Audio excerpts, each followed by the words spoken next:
In moments of celebration, the Holy Spirit abides, rejoicing with you. In moments of disappointment, He's there to reassure you.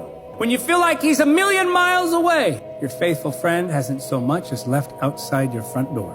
When you make a mistake, He'll pick you up. When you experience the tragedy of the loss of a loved one, He's the ever-present comforter. When you're frustrated as you read the Word, crying out, I don't understand these spiritual truths, the Holy Spirit is teacher. When you begin to find yourself giving in to old habits again, the Holy Spirit is there to convict and to warn.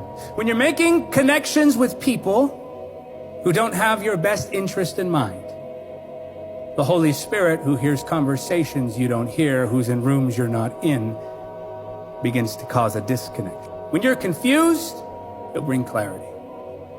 When you feel the weight of depression crushing your soul, He's the oil of gladness that brings joy overflowing.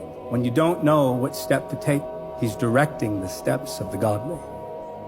When you find yourself in a situation that you can't quite navigate, He's the giver of wisdom, and you're crying out to be used by God.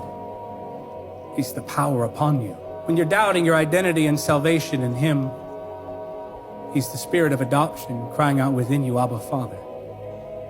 When you don't know what to pray, He gives you the words to pray. When you don't feel like praying, He gives you the fire to pray. When you're praying, He gives you perseverance in prayer.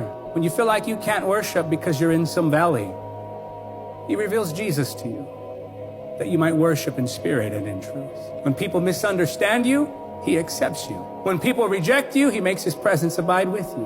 When you feel useless and like you contribute nothing and like you failed, He's your helper, ever present, always there. His mind always fixed on you.